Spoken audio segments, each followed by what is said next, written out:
scammed a scammer. I got scammed so you don't have to. How to protect yourself from scammers. Okay, y'all. Hello? Is this thing on? Okay, y'all. Welcome back to the Luxury Investment Podcast. I am your host, Carter. Thank you so much for clicking on this video. If you are new around here, I do upload all of my podcast episodes to my YouTube channel. In case you're visually inclined, you can always check out the YouTube over there at Currently Carter. And today is going to be a really good one to do that with because I scammed a scammer. I got scammed so you don't have to, so I could record the entire conversation and report back. So let's get into it. Story time on how I got scammed on purpose so you don't have to. It all started with Starbucks tumblers. And if most of you are like, what? Starbucks tumblers? Yes, Starbucks tumblers. There are limited edition Starbucks tumblers that come out in certain seasons throughout the year, certain release dates, and they are very highly sought after because they're quite hard to find. Most of them are this studded pattern right here, and they come out in certain release colors, like I said, throughout the years. Now, because they're so hard to find, there are a lot of resellers that will hunt them out and find them from different collectors and then resell them for a profit, of course. Now, here's where the scams come in. There are so many scam Instagram accounts claiming to have these hard to find colors in these Starbucks tumblers or even the new releases that have no intention of ever sending you tumblers, and they are simply trying to scam you out of your money. And I found it very, very interesting because that is also a similar situation to what happens on a lot of luxury items. And of course, you guys know I am a luxury collector. I collect luxury with the intention of it being an investment piece that will capital gain over time. That is why I started investing in luxury. And that is usually what I talk about on this podcast, how to make your closet into an investment portfolio, similar to the housing market, putting your money in items or assets that will only appreciate over time versus putting that same exact amount of money into maybe a brand that doesn't hold its value and you're not going to be able to get that same money out of it in 5 years. You put it into something like Chanel in 5 years because the retail value of that item appreciated so much over that time. Now you have an item that you're not only able to get the exact same money you spent for it out of it, but you're probably going to walk away with a profit if you ever decided to sell it. So in that space, of course, you are going to have scammer accounts. And I thought this would be a really, really good experiment to see exactly how they work, what they say, how they reassure you, what the process is, show you the conversation, and tell you how it might relate also to the luxury market. First of all, how did I find the scammer in the first place? Great question. Let me tell you. I found them through hashtags. I was looking actually legitimately for a place who resells legitimate, authentic Starbucks cups, right? Because I've started kind of a bit of a fun thing on my closet sales with my followers where you get a Starbucks tumbler that is like hard to find if you buy a Chanel bag. I don't even know how it started. Don't ask. It's like an inside joke with all of us at this point, right? And because of that, I keep getting these hard to find tumblers. And I thought, it might be kind of fun to try to find someone else who's a reseller that has any of the hard to get colors. So I started looking on Instagram hashtags, and that is when I realized, wow, there are a lot of scam accounts when it comes to Starbucks tumblers. Now, how did I spot them and what to look for? Let me tell you. First and foremost, most of the time, a scammer's account's photos will not match up cohesively, meaning it's not the same hand that's holding all the photos. It looks like someone who is taking photos from several different accounts and then pasting them to their account as their own, right? Sometimes they'll even watermark them as their own account. But then I really started to catch on when there were just so many S-Bucks accounts. Amelia S-Bucks, Maria S-Bucks, all the different names that you could possibly think of, S-Bucks, international seller, and they were all using the same types of pictures with hardly any tagged photos. Now, No tagged photos doesn't necessarily mean a scam account. I don't want to alarm anybody. Tagged photos are sometimes very hard to get, even as a legitimate business, because there's just a lot of times your customers don't tag you in their photos, right? And or your account was deleted, because that happens a lot of times on Instagram, even to very legitimate accounts. And because their account was originally deleted, all of their original tagged photos were on their original account and the new account is fresh. So that by itself isn't necessarily a red flag, but many things combined, you can definitely deduct that it's a scam, and I'll get into those other things as I tell you the story. So I'm looking through several accounts to find a Tumblr that I might be interested in. I find this photo. I'll put it on screen if you're watching on YouTube. If you're listening on the podcast, I'll describe everything for you so you don't have to pop over there. It's an all fuchsia pink studded Tumblr. And I thought, oh, that's kind of a fun one. I had also seen that same Tumblr on a few other accounts explaining the fact that it was a special release. So I knew it was probably a legit Tumblr and color because I'd seen it on several different accounts that were only inspo accounts and not actually selling anything, which is another good tip. If you see it on several different accounts across the board, it's not the same picture.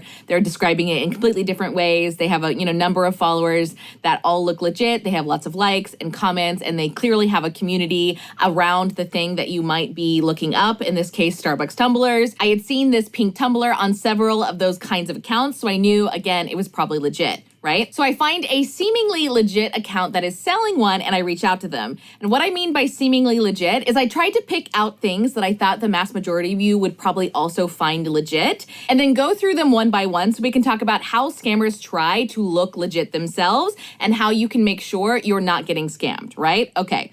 First of all, I found someone that used a picture of a person and not the Starbucks logo. A lot of these scammer accounts are using the Starbucks logo or a logo of some sort. And then I looked through the rest of their photos to make sure that the photo in the profile was also matching the same people that was in the account, right? Seems legit. Nope. Now, I'm going to show the exact photos that this person used and give you the account name of this person. I was thinking about maybe keeping it private just for the back end of legal reasons. And I thought, nope, absolutely not. And I'll tell you why. Because this scammer went through every single one of my followers, followed them after I followed them, right? I was using this as an experiment. I followed them. They went through and followed every single one of my followers so that my followers would see that I was following this account and they would look more legit and try to scam more of my followers. And that is not okay. So we're at war and I'm taking them down. But more on that later. Back to the beginning. So I see this photo and I see this photo that they've also used on the feed. I see a few red flags here, but I think we'll roll with it. It seems legit enough. Let's let it play out. Next fake legit thing I see on the account is that they have a lot of highlights and they have stories consistently going. In one of the stories that they have posted, there is a screenshot of a review from another customer saying, hey, I just got my cups.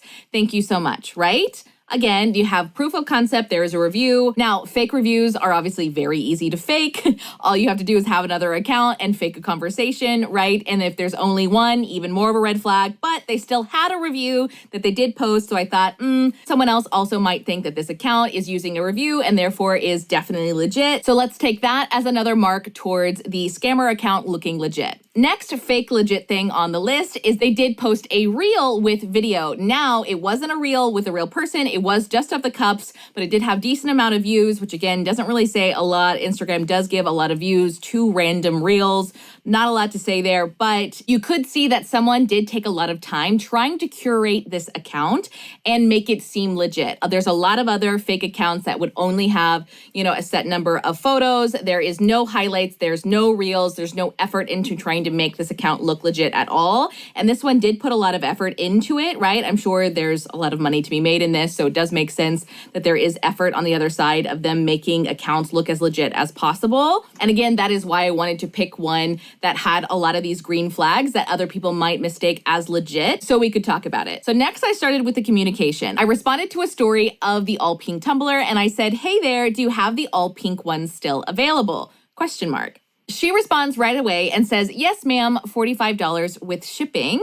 I see it. I don't respond right away. I do want to see if they become pushy right off the bat, because that is a telltale sign of a scammer, is that they will become pushy very quickly if you stop responding. Now, No pushiness yet, but she does ask right off the bat after she sees that I've seen the message, how many are you purchasing? Now, it is a bit odd that she's asking how many I am purchasing when obviously I'm only asking for 1 cup initially, and it's not obvious in any way that I would be needing multiple of the same color. On the flip side of this is a pretty common tactic for scammers to up the price that they're going to scam you on. Because if they tell you right off the bat that they have more than one, then you get, oh, maybe I should get one for my friend or whatever, and you might order 2 or 3 instead of just the one. So it is a bit of a strategy and a tactic in just sales in general. But for now, we'll give it to her right. Nothing too crazy, nothing too insane. I say back, hey, 2 please. Question for you if you don't mind. I'm new to your page and collecting these really. I'm testing her. Do you know where the pink one comes from? Are they like seasons or something? And where are you shipping from? Asking all the questions right off the bat. Now, I already know where this cup comes from, and I already know what season it's from. I want to know if she's educated and also knows where it came from and what season, and I want to know where she's shipping from because there are also a lot of just fake cups, right? They get manufactured in the same way, but they are not legitimate Starbucks cups. They're usually a different material or whatever, and they're quite obviously fake from the authentic Starbucks cups, right? So if she's shipping from somewhere other than the place I know they came from, which is Mexico and the Caribbean or the US, then maybe it would be a bit of a question because I know those cups were not released in those countries, right? A few testers, I want to see how she responds. Now, during that time, I see another cup, the black one. I thought, hey, we're already here. Let's see what she says about the black one too. So directly after the message, I say, and do you have any of the black ones still available? Now she responds, ignoring my original question. Yes, I have all the colors. How many cups are you purchasing? Again, the same question. And then answers, I'm shipping from California.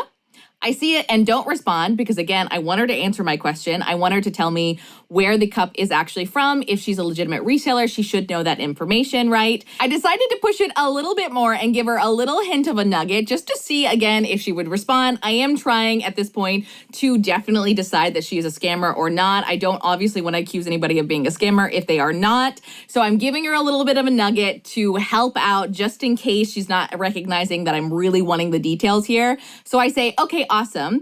Is the pink one a special one from the Bahamas or something I was reading? I will take 2 pink, 1 black, and 1 gray. Do you take PayPal?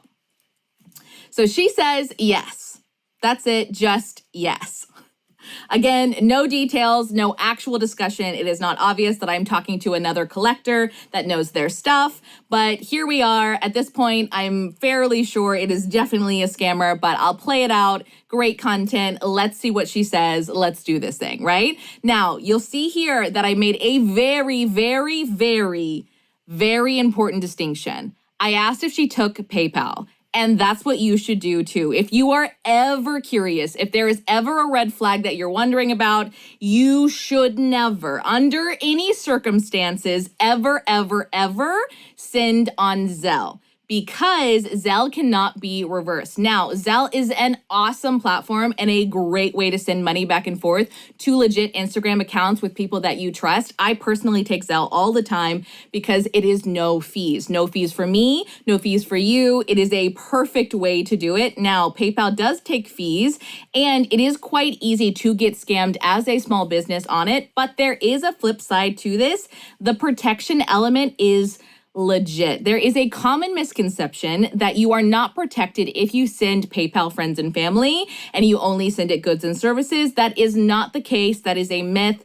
It is protected either way. It does not matter. If you send another legit business, PayPal friends and family, you are still protected as someone who is using PayPal, regardless if it is technically for goods and services or not, or if you've marked it as goods and services or not, protected either way. So I ask, do you take PayPal? Because obviously if they don't take PayPal, I'm not going to go through with this scam experiment. I need to be able to get my money back, obviously, right? There's several different ways to protect yourself when you are making a transaction over Instagram. I will go into details on all of those things later, but let's continue the conversation so I can tell you how it played out. She says, $180 for 4 cups. Can I send you my PayPal ID?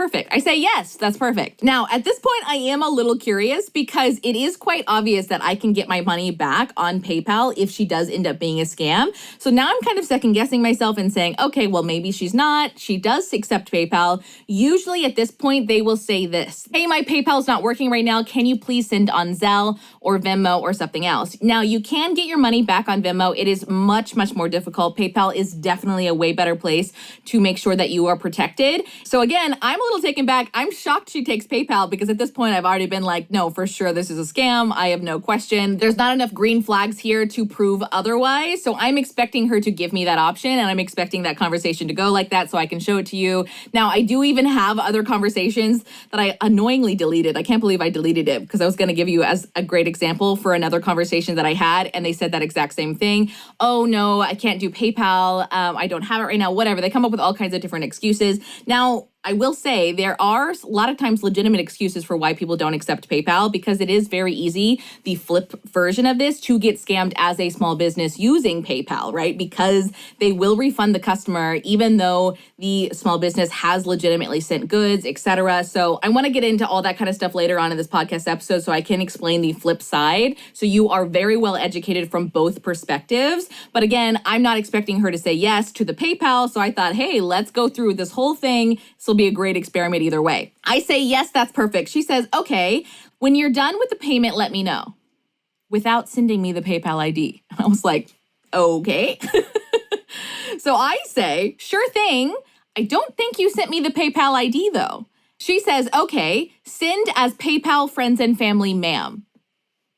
So again, we're really starting to veer here. Obviously, that's a kind of an odd response to me saying, hey, you didn't send my PayPal friends and family. I will mention, just in case you are listening and you're not looking, the picture that they have used as the profile photo and the other pictures that they've used just in general on the Instagram is another girl that looks like my age. She looks like she's probably an English speaker. Again, that's an assumption. I can't be sure about that at all. People have English as their second languages all the time, so we want to make no judgments there. But for another girl to be calling me ma'am for a second time, kind of odd, especially in that sentence phrasing, right? So at this point, I'm like, here we go. It's all downhill from here.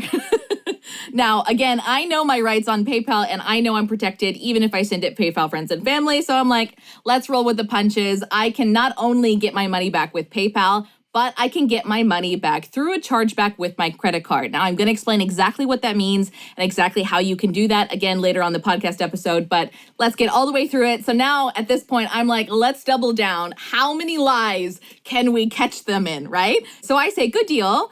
One last quick question. These are authentic Starbucks cups, correct? Not replicas. She responds, yes, ma'am. Again, the third ma'am in this conversation. Another red flag, to be honest. When you're done with PayPal, let me know. Again, without sending me the PayPal ID. Now, to me, this is kind of quite obvious that I'm no longer talking to the same person, which is very, very common for a scammer conversation to go like. Usually you have the opener, you have someone that will start the conversation, get them prepped, and they will send the conversation over to a closer who will then close the deal. Now, that is also how scam calls on call centers work. There's all kinds of things all over the internet about this. There is a really, really good video by Mark Rober that actually managed to infiltrate a call center's building, not only getting their entire process from start to finish, but documenting the entire point. I highly recommend you watching those videos. I will link them down below this YouTube video so you can check it out if you haven't already. He also talks about in those videos there being a opener and a closer. So again, the language has changed here. I think I'm now talking to the closer because it's quite obvious that they haven't even sent me a PayPal ID at this point, but let's keep pushing through to see how it goes. And finally, several minutes later, they send me a PayPal link. Now, since then, they have removed that PayPal link. Is anyone surprised? No, we are not. They sent me a PayPal link to a name that had no association with the name Amelia Monet, which is the name of the person that I'm supposedly talking to on Instagram right now. They send me a PayPal with the name Reinhard Maina. Nowhere close, right? Again, not necessarily a red flag by itself. There are several people, including myself actually, that use a different name to their PayPal because they don't either want to be tracked personally or because the funds are, through somebody else's different bank account, whatever. Sometimes PayPal will shut down a certain account because someone might report them. There's lots of different reasons for this. So again, by itself, not a red flag. With all the other things we've seen here today, definitely a red flag. Usually, though, the name is, including mine, is associated in some way. So there is like, an obvious connection, not just completely and utterly, desperately a different name. So I'm like, okay, here we go. Let's do this thing. They're either going to send me fake cups or they're going to come back later and ask for more money. Let's see which one it is. So I send them the money with my credit card that has protection on it. Now, most credit cards will all have protection like this. Usually the high tier cards will have even more protection and more protection benefits with them. Again, I'm going to go into all those details later though, because I want to explain how to do this really thoroughly. But for now, we'll just say I use my credit card, which is important. And I did that on PayPal, right? I send them the PayPal screenshot and they say, okay, let me check. Sorry, ma'am, checking. Well, this is what, the fifth ma'am at this point? There's a lot of ma'ams happening. Now, at this point, it's been like another 30 minutes or something. Like, obviously, you can check PayPal right away to see if money has been sent. It's been completely completed on my side and through to completed on my card. So I know this has already been sent. It is, again, quite odd that she can't tell that the money is already there. So finally, I say, sure thing. It does say completed on my side. I gave them the shipping address. I did debate for a long time giving my P.O. box, as you should absolutely do.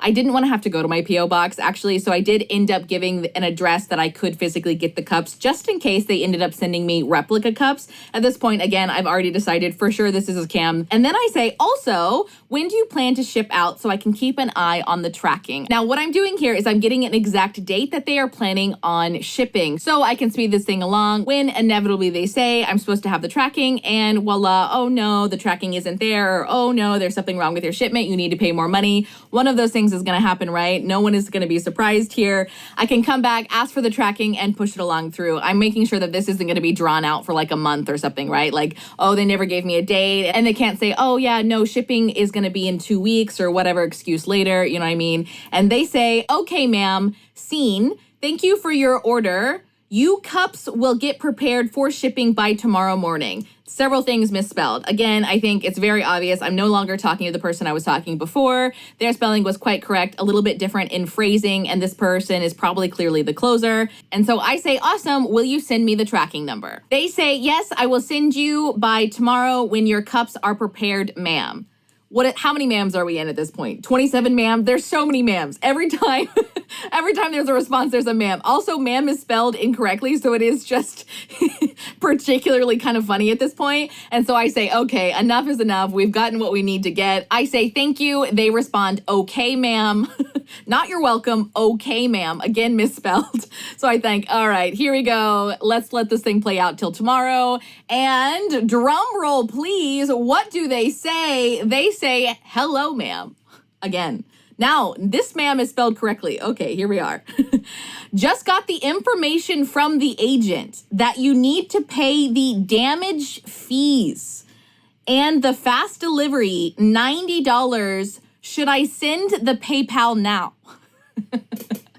And ding, ding, ding, we have a scam. Most of the time when you have been scammed, one of two things will happen. They will sell your account to a new scammer that will then try to scam you again. This happens again very, very commonly with call centers. Most of the time they are victims over 65. They'll get scammed out of, $2,000. They sell that account and that person's information to another scammer because if they got scammed once, they are more likely to get scammed again. And so many times they get scammed out of their entire life savings. It is absolutely horrific. Terrible, terrible situation. Again, that Mark Rober YouTube video will kind of explain this, but also they make it right for a few elderly people who have been scammed out of their life savings, and it is incredibly heartwarming and wonderful. But I know that's what's happening, right? So I got scammed once, I already sent the money, and so this is either the same exact company just trying to get more money out of me, or they've sold my account now to somebody else. It is looking more like they've sold my account because the spelling now is different, right? And shock, shock, the PayPal is a completely different name yet again. This PayPal is paypal.me/neolifesis. Nowhere near the same name again as the Instagram or as the first PayPal that they sent me. So I'm like, Here we go. Hi, no, please send the tracking number for my original cups, ignoring the obvious lie of damaging fees. I thought about getting really nasty and being like, we both know damaging agent isn't a real thing. What does that even mean? Right. But I thought, nah, we'll keep it classy. We already got what we needed to get. There's enough things here to prove my point. Let's just let it play out as classy as we can make it. They say, yes, you have to make payment for damage fees now. Urgency. So that you can get tracking number right now. PayPal again. They send the PayPal again. And at this point, I'm like, yeah, no, I've seen what I needed to see. Immediately, no. Immediately, no. So then I'm like, I will go ahead and just cancel my order in the form of disputing the first payment if you are not going to ship the items. Now, again, this has already been sold off to the next person, right? So they don't actually care that I'm disputing this because it's been sold, my account has been sold to another agent. This is probably why they're pushing this so much. They don't care what happens to the other agent. This is just a name on a list for them that they are trying to get more money out of this warm lead. So they say, make payment here. Your item have been shipped since yesterday. It's hold by damage agent. Again, completely different spelling, completely different person I'm probably talking to at this point. So we know it's a scam. So I say, please provide the tracking number then. They heart it and don't respond. I call PayPal and I say, hey, I have a scam artist for you. Let me tell you all the details that I have here. Their Instagram, both of the PayPals that they sent me so they can also shut down this new scammer, and they release my funds to open investigation for a dispute. And they see, oh, good, I'm so glad you paid with a credit card because, of course, you can ask them for a chargeback as well. So you don't have to wait the 10 days via PayPal. Now, again, PayPal will open this dispute. I did not receive my items. It's actually quite an easy dispute with PayPal. Once they know that the merchandise was never sent, they release the funds in those 10 days. Now, if you dispute on your credit card in form of chargeback, usually it is immediate under a certain amount. They do open an investigation. Obviously, when you call them, you say, hey, this was a scam. This is what happened. They say, oh, no big deal at all. Happens all the time, unfortunately, and they release your funds again back to your card. No harm, no foul. I already have my money back. It took an hour of my time, and really the hour of the time was really me talking to PayPal, specifically asking questions on how to protect yourself better, how they shut down these accounts so I could relay that information to you. It's probably going to take you 15 minutes. Now, I want to go over a few of the things that they did to really piss me off and make me go to actual war with this person, this company, these people, whatever you want to call it, right? They went through every single one of my followers and followed them. Now, I had originally followed this account, which honestly was my mistake. I probably should have just never done that and just started the message. I was committed to this whole gameplay, this role play, right? So I was like, oh, I'll follow them. It'll be a whole thing, and I shouldn't have done that because what they did, and they did this on purpose, is they followed them so they would get a notification. They would say, oh, who followed me? They would see that I, a blogger that they trust, also followed the account. And they say, oh, this is Starbucks tumblers. I will also follow them because I'm also interested in Starbucks tumblers, right? So now you have an entire new group of people, of warm leads that they know also like Starbucks tumblers. I'm an influencer. They probably target people like me, to be honest, that have some sort of influence, or they're just targeting people's groups because if you like that one thing, chances are the people around you probably do as well, right? Warm leads. And it freaking worked. There were several of my followers after this whole thing happened that I saw also followed this account. Obviously, I reached out to every single one of them and I was like, hi, delete, absolutely 100% a scammer. Nobody got scammed, thank goodness. But yeah, interesting that they worked like that. Obviously pissed me off real good because nobody messes with my followers. Oh my God, Mama Bear came out so hardcore. Honestly, if I didn't already know how these things work and I was guaranteed to talk to this direct person again, I would have gone off on them. But I know the chances of me talking to this random agent, that works in this random building for this random scammer call center, this scammer business, is I'm not going to be talking to the same person, right? So that wasn't worth my time. But obviously I could go and make this podcast and expose this specific Instagram. It's interesting enough though, because in this Instagram, the title says, let's try not to get deleted. Starbucks cups are life personal, right? And I thought, interesting, this could be considered maybe a green flag by somebody else because now Instagram does delete a lot of very legit accounts and Starbucks obviously is copyrighted like a lot of other luxury brands are. a lot of luxury branded accounts that are even just personal accounts showcasing their bags will get deleted because the copyright on Chanel, they'll use the Chanel hashtag or they'll use Chanel a lot in their post or whatever it is. And somehow, some way, the algorithm will end up targeting them, even though they're a completely legit small business or a completely legit personal account. And I thought, either Starbucks is the same way and they have an algorithm bot targeting anybody that is using the word Starbucks, right? I did see a lot of accounts using S-Bucks, like S-B-U-X, in their title to signify that they sold cups. I think that actually might be a legit collector thing. I think they just use that abbreviation, but it did make me question on whether this person might be legit because they talked about getting deleted. Now we know, obviously not. They're just using that as a lure to hope that people think that this is a real person. Obviously catfished. I am quite curious if anybody knows the face of this person, if this is just a regular person they just randomly found, right? Or if this is maybe another influencer that I just don't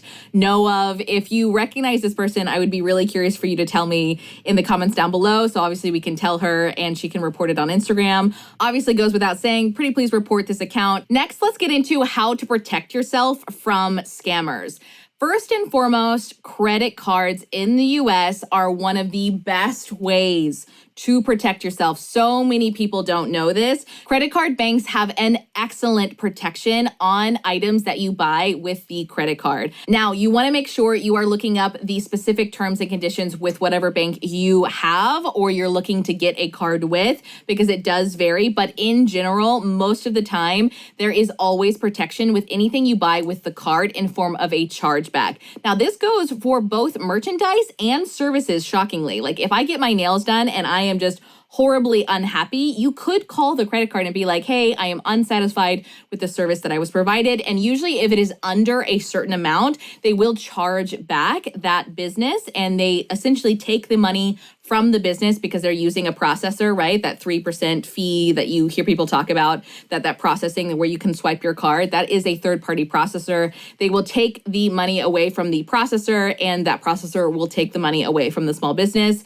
Obviously, that small business is no longer getting that money. So it is a way to scam small businesses. And a lot of small businesses can and do get scammed in this way, which is really, really unfortunate. I do want to go into a perspective from a small business and go over how and why there are a lot of opinions about PayPal and et cetera, because I think it'll be really interesting from a customer perspective to know kind of what goes on behind the scenes from a small business. But let's get into that in a little bit. Back on credit cards, most of the time, higher tier credit cards will come with a lot of benefits. One of them being if you buy, let's say, an expensive item like a laptop, if it gets stolen within 90 to 120 days, depending on the bank, you can actually get a refund for that item. Again, anything you buy with that card, you have the receipt, you can make a claim with the card and, send them pictures. They obviously open an investigation. I'm sure you do some sort of exchange of like pictures of your car, window broken or whatever. I'm sure they don't just take your word for it, but it is absolutely possible. I know several people that have done that, and that is a major reason people use credit cards on luxury items and other expensive items because of the protection element, not necessarily the credit element, right? Now, you guys know I'm really into credit card churning. I love credit card churning. If you don't know what that is, Google that term. It'll kind of give you a rough definition, but basically it's using credit cards as debit cards. You pay your credit cards off in full every single month. You do not carry a balance from month to month. And what that does is it allows you to use the very, very heavy benefited cards that they are hoping to make money with you on in the form of interest, right? But if you pay your card off in full every month using your credit card as a debit card, you just rack up points and have access to all the benefit that these higher tier cards have. It is definitely something that the upper class has been using for a very long time. You hear a lot of people talk about the Amex Black card and all these other higher tier cards. Now, those are most of the time used because they are just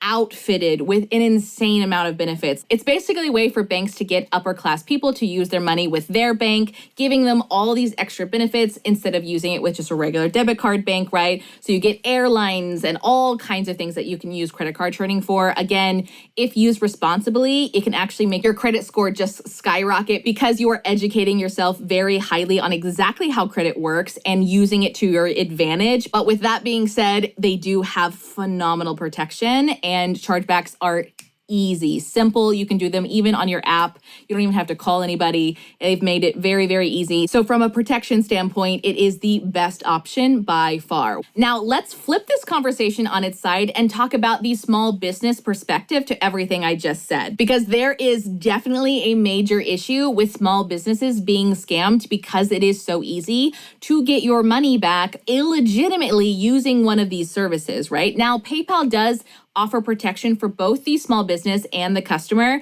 but 9 times out of 10, they do end up siding with the customer, or they will side with both, but it takes so much time and effort for that small business to keep calling PayPal back and offering more documents and more things.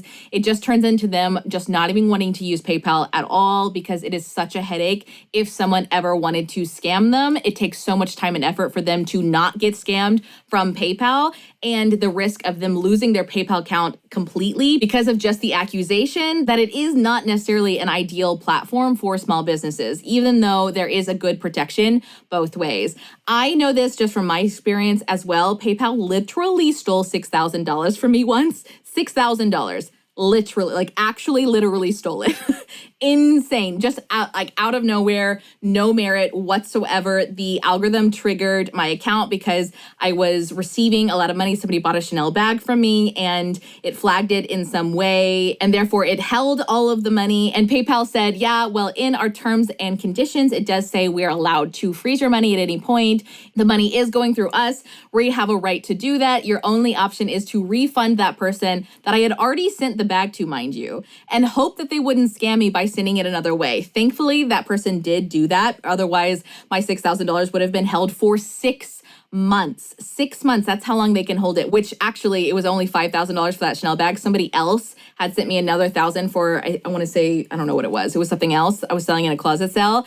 And so that $5,000 did go back in a different way, but I just went ahead and left that $1,000, and I did receive it literally 6 months later. So I've experienced it firsthand. I know so many other small businesses that have had similar experiences randomly out of the blue. There is half algorithm that you're dealing with PayPal where it's an algorithm like flagging standpoint, and it can just flag you for something random. It's almost like the Instagram algorithm in that way where you're not totally sure how it works or what flags it. And then the other half can be undone by a PayPal agent, but only up to a certain point. And really, once you get flagged on PayPal for either someone opening a dispute with you, doing what I explained earlier, where you're saying, hey, this person's a scam, they never sent me whatever, they opened a dispute, that mark against your account is such a headache. It is so much to actually work through. I do understand why a lot of small businesses don't want to use PayPal for that reason. Most of the time in my situation, and I do understand this with other people as well, if it is their first purchase with me, I understand you wanting to be apprehensive and make sure that your payment is secure and you're actually going to get the item from me or a small business, right? Like, I totally understand. I also feel like that, right? If I don't know anybody else that's ever bought from this account, they don't necessarily have a website or whatever it may be, I'm like, no, I'll only pay you PayPal friends and family, or I'll only pay you PayPal, right? And sometimes that makes sense. Usually if it's a very large amount, it's also a risk for the small business, right? So if your very first purchase with them is a Chanel bag and it's $5,000 and you're wanting to pay on PayPal, they send you the bag and then you conveniently tell PayPal that you never received the item and it was lost in the mail, even though you did receive the item, right? And now all the small business has is if maybe they got the insurance from USPS and they're going through the headache and like the terror of not being able to have, it is not a good situation to be in as a small business. And there are less ways to protect yourself as a small business than there is as a customer, actually. So I just wanted to give you guys that perspective as far as PayPal is concerned that maybe you didn't know about before. And hopefully that will give you an understanding on exactly how both sides work, and you can be gracious when it's appropriate, but also be educated enough to never get scammed and never put yourself in a situation where you can't get your money back if you needed to. A great alternative to this, and something that I suggest a lot, is if you want the protection element from your card in the form of being able to do a chargeback, you can do that with Venmo. You can add your credit card to Venmo. You can always pay with a credit card, even if a small business in general accepts credit cards. Just pay with a credit card if you can. That way, just in case, if anything were to ever happen, if you have a red flag situation, you do have that option. Obviously, you want to make sure you're not using that option too quickly and allowing that small business to fix a situation if one arises, because it is a huge hit get to a small business, it very much affects them on the back end. So, I wouldn't necessarily say use that trump card, as soon as you get it, right? Like just let the small business figure it out. If something is lost in the mail,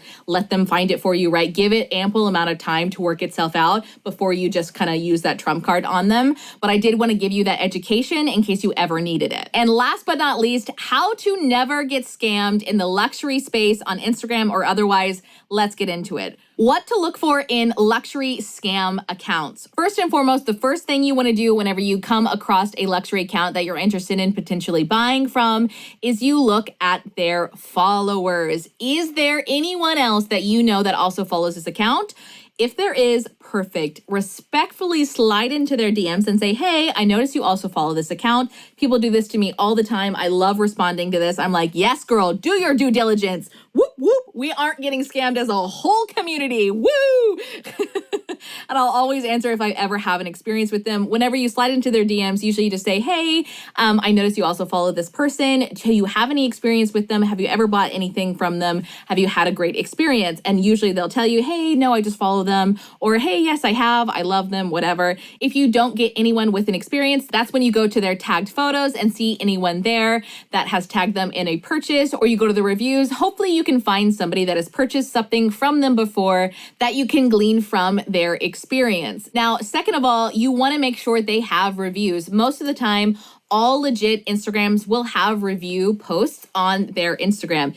If they are brand new, it is very hard to get started. Obviously, most of the time though, they will have examples of things that they have sold on Poshmark or on the RealReal or whatever it may be. And they'll use those as an example on Instagram as they're getting their start, right? Now, you just want to be leery if they are starting out, right? Unfortunately, that is the game. Small businesses do struggle in the beginning trying to get those first few sales, but that is my best advice to you as a customer. You do want to make sure you are shopping with somebody that does have reviews on their account, or they are a legit account in maybe another way. For example, they might do live sales. It is obviously extremely hard to be a scammer and do a live sale on Instagram, meaning you go live and you offer items up, right? You're showing your face, you're showing your items. It's like a whole thing. Those are much more likely to be real businesses, or maybe on TikTok, they go live on TikTok, etc. And there's usually an entire community around those lives. You can ask other people's experience in the comments, and those people will be able to vouch for them. It's usually quite a lot of fun when it is a live sale. That is my preferred way to shop on Instagram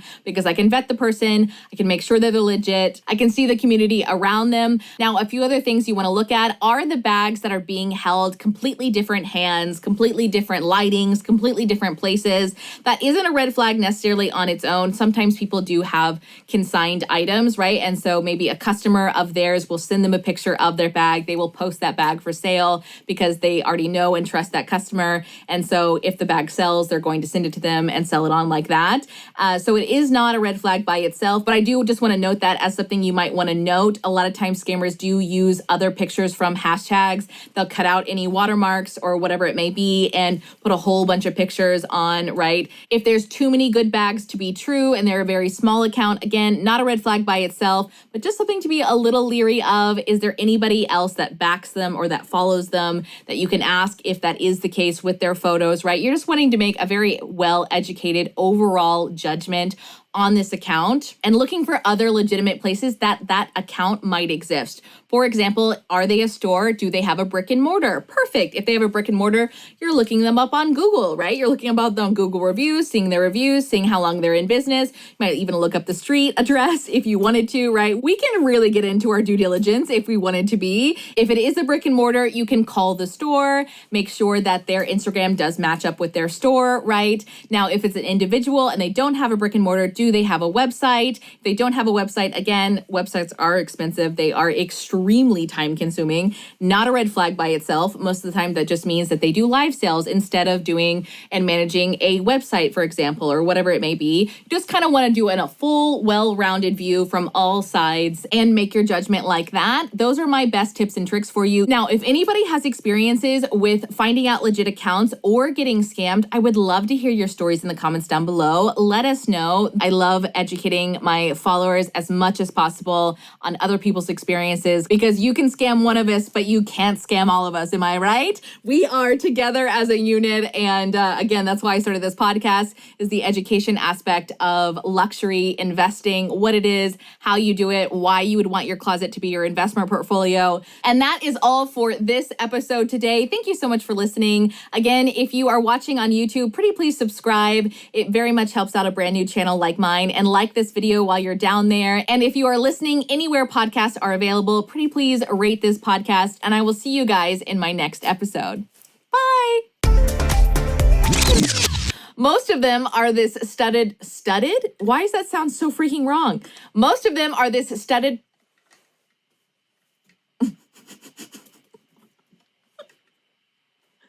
If I say that word wrong one more time, oh my God.